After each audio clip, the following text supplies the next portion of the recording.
Stocks ಮತ್ತೆ mutual fund ಎರಡಕ್ಕೆ compare ಮಾಡಿದಾಗ ಯಾವ್ದನ್ನ ಚೂಸ್ ಮಾಡಬೇಕು?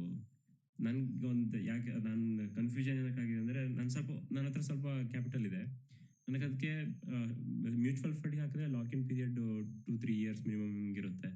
ಹಾಗಾಗಿ ಆದ್ರೆ ಸ್ಟಾಕ್ಸಿಗೆ ನಾನು ಕಂಪ್ಲೀಟ್ ಆಗಿ ಹಾಕೋಷ್ಟು ಜ್ಞಾನ ಅಥವಾ ಎಕ್ಸ್ಪೀರಿಯನ್ಸ್ ನನ್ನ ಹತ್ರ ಇಲ್ಲ. ಸೊ ಈ ಬೇರೆ ಯಾರೋ ಕೊಟ್ಟಿದ್ದು ಕಾಲ್ ಮೇಲೆ ಹಾಕೋ ಇದು ಇಲ್ಲ ನನಗೆ. ಹಂಗಾಗಿ ನಾನು ಕಲಿಯೋವರೆಗೆ ನಾನು ಇದನ್ನ ಐಡಲ್ ಆಗಿ ಇಡ್ಬೇಕಾಗುತ್ತೆ. ಹಂಗಾಗಿ ಯಾವ ತರ ನಾನು ಡಿಸಿಷನ್ ತಗೋಬಹುದು? ಹೇಳ್ತೀನಿ ನೋಡಿ, ಯಾರಿಗೆ ಮಾರ್ಕೆಟ್ಗೆ ಡೈರೆಕ್ಟ್ ಆಗಿ ಬರೋದಕ್ಕೆ ಆಗೋದಿಲ್ವೋ ಅದಕ್ಕೆ ಕಾರಣ ಗೊತ್ತಿಲ್ಲದೆ ಇರೋದಿರ್ಬೋದು, ಟೈಮ್ ಇಲ್ಲದೆ ಇರೋದಿರ್ಬೋದು, ಏನೇ ಇರ್ಬೋದು, ಅಥವಾ ಅದರ ಇಂಟ್ರೆಸ್ಟ್ ಇಲ್ಲದೆ ಇರ್ಬೋದು, ಎನಿ ರೀಸನ್.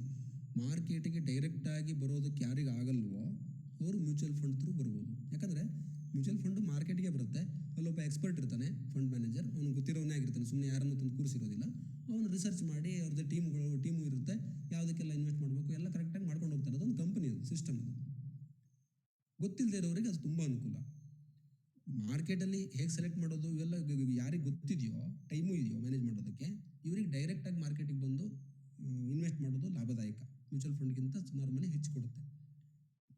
ಸಿಂಪಲ್, ಉತ್ತರ ತುಂಬ ಉದ್ದ ಇಲ್ಲವೇ ಇಲ್ಲ ಇದಕ್ಕೆ. ಯಾರಿಗೆ ಸಮಯ ಇದೆಯೋ ಅಥವಾ ಗೊತ್ತಿದೆಯೋ ಅದನ್ನು ಮಾಡೋದಕ್ಕೆ ಅವರಿಗೆ ಡೈರೆಕ್ಟ್ ಮಾರ್ಕೆಟ್ ಲಾಭ. ಯಾರಿಗೆ ಈ ರಿಸ್ಕ್ ತಗೊಳ್ಳೋಕೆ ಇಷ್ಟ ಇಲ್ಲ, ಗೊತ್ತಿಲ್ಲ, ಸಮಯ ಇಲ್ಲ, ಏನೇ ರೀಸನ್ನಿಂದ ಮಾಡೋಕ್ಕೆ ಡೈರೆಕ್ಟ್ ಬರೋಕ್ಕಾಗ್ತಿಲ್ಲ ಅಂದರೆ ಮ್ಯೂಚುವಲ್ ಫಂಡ್ ಥ್ರೂ ಬರ್ಬೋದು. ಆವಾಗ ಸ್ವಲ್ಪ ಲಾಭ ಇಲ್ಲಿಕ್ಕಿಂತ ಕಡಿಮೆ ಬರ್ಬೋದು, ಬಟ್ ಸೇಫ್ ಆಗಿರುತ್ತೆ, ಗೊತ್ತಿರೋರ ಕಡೆಯಿಂದ ಬಂದಿರುತ್ತೆ. ರಿಸ್ಕ್ ತುಂಬ ರಿಸ್ಕ್ ಇರೋದಿಲ್ಲ, ಅವರು ಅದನ್ನು ಮ್ಯಾನೇಜ್ ಮಾಡ್ತಾರೆ. ಇಲ್ಲಾಂದರೆ ಹಾಗಲ್ಲ, ಎಲ್ಲ ರಿಸ್ಕ್ ನಮ್ಮದೇ ಇರುತ್ತೆ. ಒಂದೊಂದು ರಾಂಗ್ ಡಿಸಿಷನ್ ಆದ್ರೂ ತುಂಬ ದಂಡ ಕಟ್ಟಬೇಕಾಗುತ್ತೆ.